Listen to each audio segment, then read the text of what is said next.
স্বপ্নে যদি আমরা কাক দেখি, এটা সাধারণত একটা নেগেটিভ সাইন বহন করে, কারণ কাককে আল্লাহ রাসূল সাল্লাল্লাহু আলাইহি ওয়াসাল্লাম ফাসিক বা ফাইসিক বলেছেন।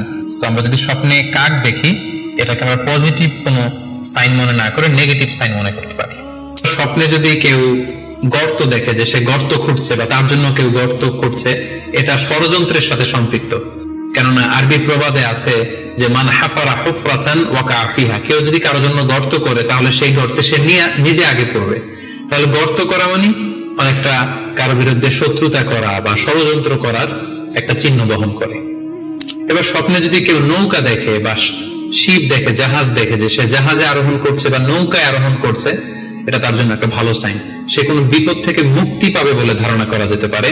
কারণ সূরা আনকাবুতের 15 নম্বর আয়াতে আল্লাহ বলছেন ফাআনজাইনাহু ওয়া আসহাবাস সাফিনাতি ওয়া জাআলনাহা আয়াতাল লিল আলামিন, অর্থাৎ আমি নূহ আলাইহিস সালাম এবং তার সাথে ঈমানদার সবাইকে আমি এই নৌকায় উঠিয়েছি এবং মহাপ্লাবন থেকে তাদেরকে আমি বাঁচিয়েছি।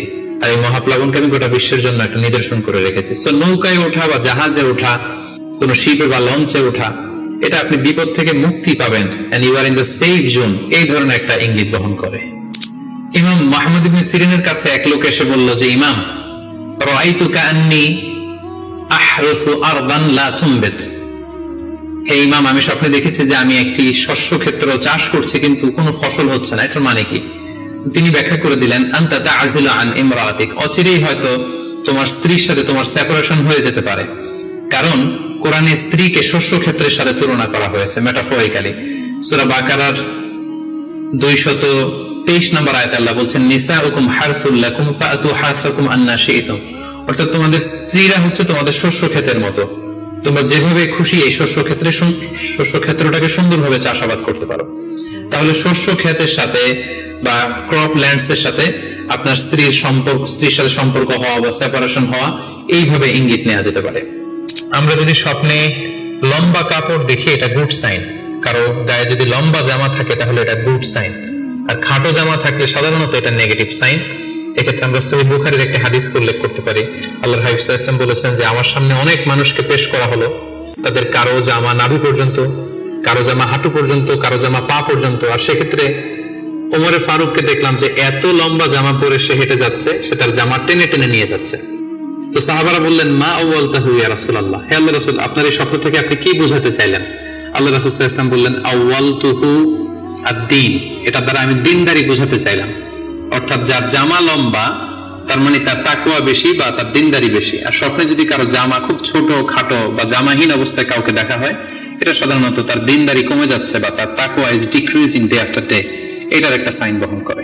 ইমাম আবু হানিফা একবার স্বপ্নে দেখলেন যে তিনি আল্লাহ রাসূল সাল্লাল্লাহু আলাইহি ওয়াসাল্লামের কবর খুঁড়ছেন, অথবা কবরের লাশ বের করছেন কিংবা কাফন বের করছেন।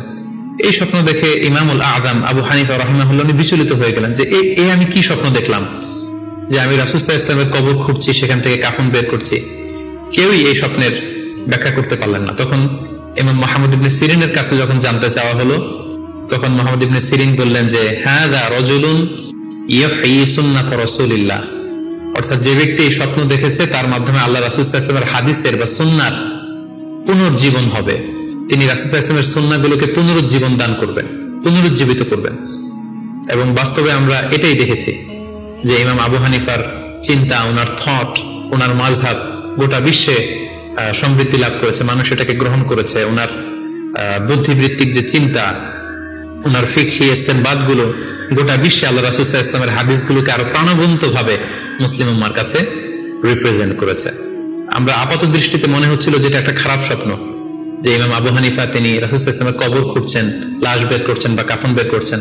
কিন্তু মুহাম্মদ ইবনে সিরিন চমৎকার ব্যাখ্যা করেছেন যে হাযা রাজুলুন ইউহয়ি সুন্নাত রাসূলিল্লাহ, এই লোকটা এমন লোক হবে যে রাসূল সাল্লাল্লাহু আলাইহি ওয়াসাল্লামের সুন্নাহকে পুনরুজ্জীবন দান করবে। সবশেষে একটি ঘটনা উল্লেখ করার মধ্য দিয়ে আমরা এই সিম্বলিক বা আইকনিক ব্যাপারটা শেষ করতে চাই। সেটি হচ্ছে ব্যক্তির ভিন্নতার কারণে কিন্তু স্বপ্নের ব্যাখ্যাও ভিন্নতা হতে পারে। ব্যক্তি ভিন্নতার কারণে স্বপ্নের ব্যাখ্যাও ভিন্ন হবে। একই স্বপ্ন দুইজন লোক দেখলো, দুইজনের স্বপ্নের ব্যাখ্যা কিন্তু দুরকম হতে পারে। সেক্ষেত্রে আমরা মুহাম্মদ ইবনে সিরিনের একটা ঘটনা উল্লেখ করতে পারি। মুহাম্মদ ইবনে সিরিনের কাছে এক লোক এসে বলল যে আমি স্বপ্নে দেখেছি আমি আজান দিচ্ছি, এটার ব্যাখ্যা কি? উনি বললেন তুমি হজ করতে যাবে। তার কিছুদিন পরে আরেক লোক এসে একই স্বপ্ন দেখলো, তিনি বললেন যে আমি স্বপ্নে দেখেছি যে আমি আজান দিচ্ছি। তো তিনি বললেন চুরিতে তোমার হাত কাটা যাবে। তো ওনার ছাত্ররা দুইজন লোকের কাছে দুই ধরনের উত্তর দেওয়ার কারণে অবাক হয়ে জিজ্ঞেস করলেন যে হে ইমাম, একই স্বপ্ন দুইজন দেখলো কিন্তু আপনি এক একজনকে এক এক উত্তর কেন দিলেন? তো তিনি বললেন যে এই দুইজনকে আমি চিনি এবং তাদের ব্যক্তিগত জীবন সম্পর্কে আমি জানি, তো তাদের জীবন আচরণ, তাদের ব্যক্তিত্বের কারণে আমি দুই ধরনের ব্যাখ্যা করেছি। প্রথম জনের ব্যাখ্যা করেছি আমি সূরা হজের আলোকে, কারণ সূরা হজে আল্লাহ ইব্রাহিম আলাইহিস সালামকে বলেছেন ওয়াযিন ফিন নাসি বিল হজ, তুমি মানুষের মাঝে হজের জন্য আজান দাও, ঘোষণা দাও।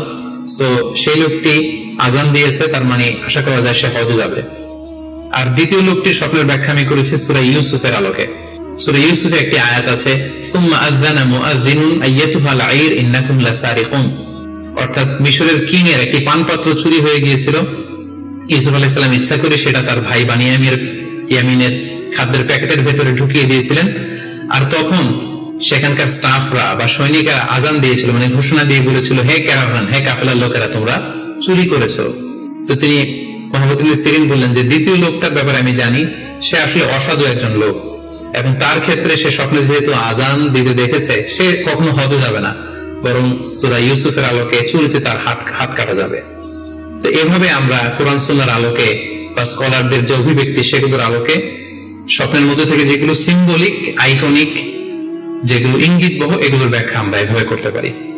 সম্মানিত শুধু এই ছিল স্বপ্ন নিয়ে আমাদের আজকের আলোচনা।